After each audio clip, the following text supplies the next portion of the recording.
Hello everyone, my name is Arya and our today's topic is elliptic curve cryptography, which is for enhancing cybersecurity with advanced public key encryption. My team members are Kartik and Digvijay. So today we are going to see the introduction of ECC, fundamental concepts of ECC, key generation and distribution, encryption and decryption processes, advantages and disadvantages as well as the applications of ECC. So let's start with the foundation of ECC. As we know, in today's digital world, secure communication is critical. So here ECC offers a powerful and efficient approach to public key encryption. It utilizes elliptic curves, mathematical structures defined by specific equations, and points on these curves undergo spatial addition and scalar multiplication operations. As shown in the figure, ECC gives you equivalent cryptographic strength with a significantly small key size. As shown in the figure, the key using RSA encryption take 3072 bits, whereas ECC only take 256 bit key for encryption. But fact is they providing same security with different sizes. The shorter key length means devices require less processing power to encrypt and decrypt data, making ECC a good fit for mobile devices, IoT, and other use cases with more limited computing power. ECC is an alternative technique to RSA.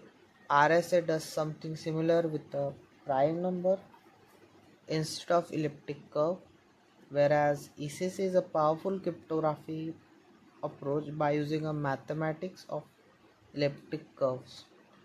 Now let's see how elliptic curves actually are.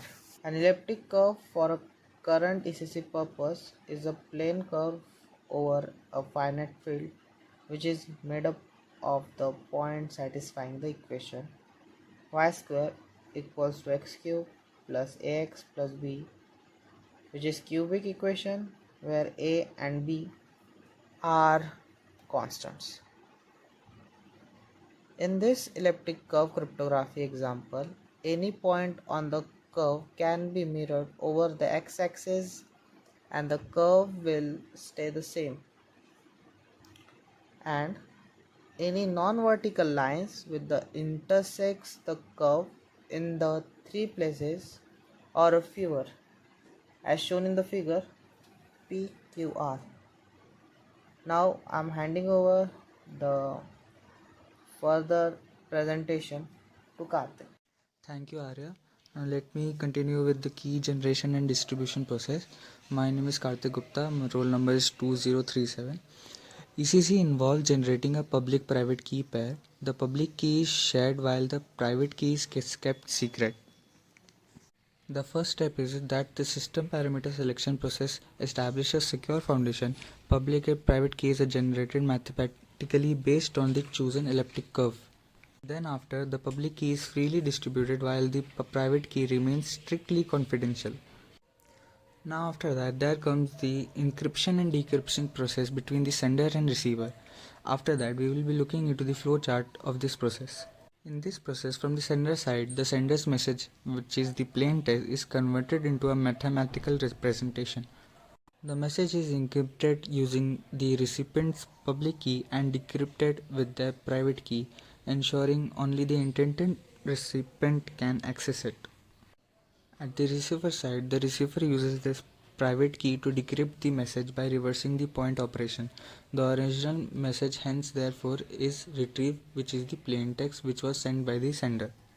Now here comes the flow chart of this whole process.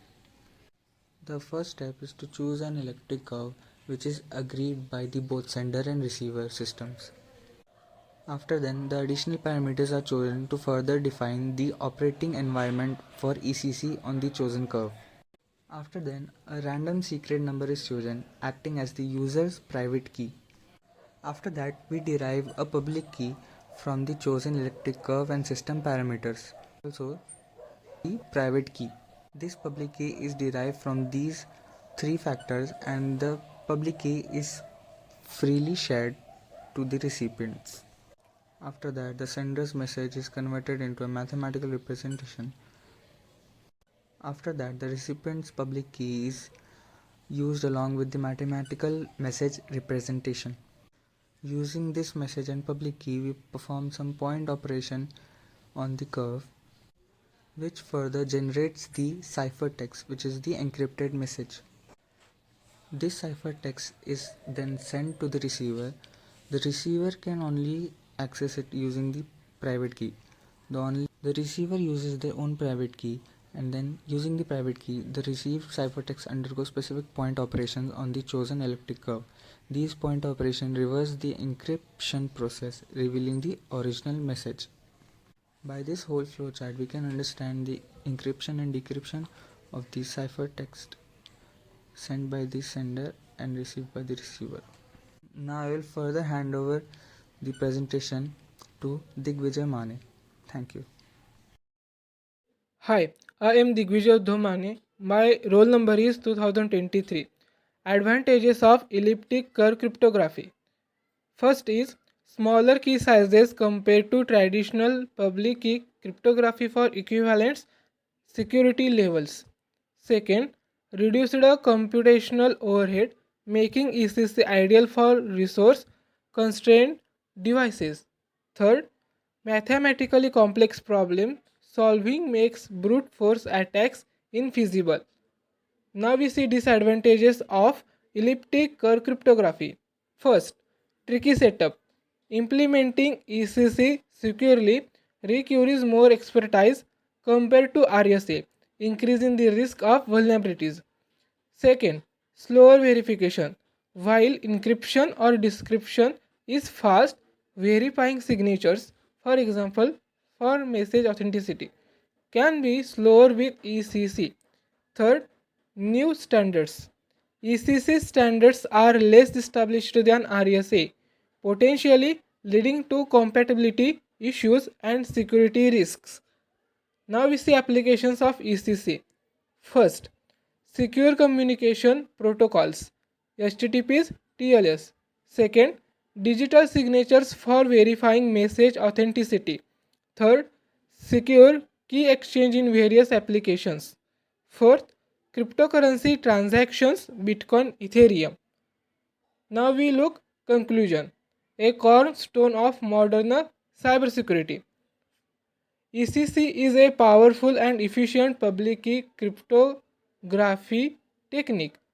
Its smaller key sizes, faster processing, and robust security make it ideal for securing communication in the digital age.